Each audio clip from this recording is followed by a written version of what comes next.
ಎಲ್ಲರಿಗೂ ನಮಸ್ಕಾರ. ಎಲ್ಲದಕ್ಕೂ ಸರಿ ಹೊಂದುವಂಥ ಒಂದು ಒಳ್ಳೆ ಅದ್ಭುತವಾದ ಚಟ್ನಿ ಮಾಡ್ಕೊಳ್ಳೋಣ. ಸೂಪರ್ ಡೂಪರ್ ಆಗಿರುತ್ತೆ ಇದು. ಅನ್ನ, ಮುದ್ದೆ, ಚಪಾತಿ, ಇಡ್ಲಿ, ದೋಸೆ ನಾವು ಎಲ್ಲದಕ್ಕೂ ಯೂಸ್ ಮಾಡ್ಕೊಳ್ಬೋದು. ಅಷ್ಟು ಅದ್ಭುತವಾಗಿರುತ್ತೆ. ಈವನ್ ಬಿಸಿಬೇಳೆಭಾತು, ಪೊಂಗಲು, ವಡ ಈ ಥರ ಎಲ್ಲದಕ್ಕೂ ಯೂಸ್ ಆಗುತ್ತೆ. ಅಷ್ಟು ಅದ್ಭುತವಾಗಿರುತ್ತೆ ಚಟ್ನಿ. ಜ್ವರ ಬಂದಾಗ, ಬಾಯಿ ಕೆಟ್ಟಿದ್ರೆ ಇದು ಒಂದೇ ಒಂದು ಚಟ್ನಿ ಮಾಡ್ಕೊಳ್ತೀನಿ. ಬಾಯಿ ತುಂಬ ರುಚಿ, ಹೊಟ್ಟೆ ತುಂಬ ಊಟ ಮಾಡ್ಬೋದು. ಸೊ ಅಷ್ಟು ಅದ್ಭುತವಾಗಿರುತ್ತೆ ಈ ಚಟ್ನಿ. ಒಮ್ಮೆ ಟ್ರೈ ಮಾಡಿ ಹೇಗೆ ಮಾಡ್ಕೊಳ್ಳೋದು ಅಂತ, ತಡ ಮಾಡದೆ ಹೇಗೆ ಮಾಡ್ಕೊಳ್ಳೋದು ಅಂತ ನೋಡ್ಕೊಳ್ಳೋಣ.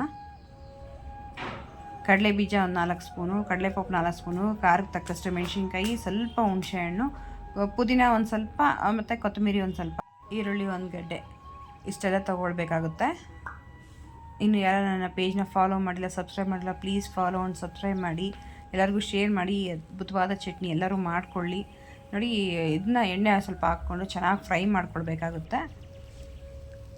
ಎಷ್ಟು ನಾವು ಫ್ರೈ ಮಾಡ್ತೀವೋ ಅಷ್ಟು ರುಚಿ ಜಾಸ್ತಿ ಆಗುತ್ತೆ. ಸೊ ಚೆನ್ನಾಗಿ ನೀಟಾಗಿ ಫ್ರೈ ಮಾಡ್ಕೊಳ್ಳಿ. ಫ್ರೈ ಆಗಿದೆ ನೋಡಿ. ಇಷ್ಟು ಫ್ರೈ ಆದಮೇಲೆ ಮಿಕ್ಸಿ ಮಾಡ್ಕೊಳ್ಳೋಣ. ಫೈನ್ ಪೇಸ್ಟ್ ಮಾಡ್ಕೊಳ್ಬೋದು, ಅಥವಾ ಮುಕ್ಕಾಲು ಭಾಗ ತರಿ ಥರ ರುಬ್ಕೊಳ್ಬೋದು. ಚೆನ್ನಾಗಿರುತ್ತೆ.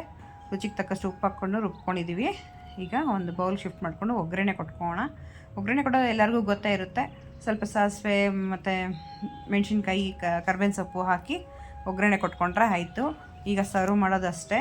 ನಾನು ರವೆ ಇಡ್ಲಿ ಇನ್ಸ್ಟೆಂಟ್ ಮನೇಲೇ ಮಾಡಿದ್ದೆ. ಸೊ ಈ ರೆಸಿಪಿ ನಿಮ್ಗೆ ಬೇಕಿದ್ರೆ ಲಿಂಕ್ ಡಿಸ್ಕ್ರಿಪ್ಷನಲ್ಲಿ ಹಾಕಿರ್ತೀನಿ. ಒಮ್ಮೆ ಅಲ್ಲಿ ಚೆಕ್ ಮಾಡ್ಕೊಳ್ಳಿ. ತುಂಬಾ ಚೆನ್ನಾಗಿ ಬರುತ್ತೆ. ಪ್ರಿಸರ್ವೇಟಿವ್ ಇರುತ್ತೆ ಅಂಗಡಿಗಳಲ್ಲಿ. ಸೊ ಮನೆಯಲ್ಲಿ ರುಚಿಯಾಗಿ ನೀಟಾಗಿ ಮಾಡ್ಕೊಳ್ಳೋದು ಕೇವಲ 2 ನಿಮಿಷದಲ್ಲಿ ಮಾಡ್ಕೊಳ್ಬೋದು. ನನ್ನ ವಿಡಿಯೋ ನೋಡಿ ಸಪೋರ್ಟ್ ಮಾಡ್ತಾ ಎಲ್ಲರಿಗೂ ಧನ್ಯವಾದಗಳು ತಿಳಿಸ್ತಾ, ಹೊಸ ರೆಸಿಪಿ ಒಂದು ಮತ್ತೆ ಸಿಗೋಣ. ಅಲ್ಲಿ ತನಕ ಟೇಕ್ ಕೇರ್. ಬಾಯ್. ನಿಮ್ಮ ದಿನ ಶುಭವಾಗಿರಲಿ.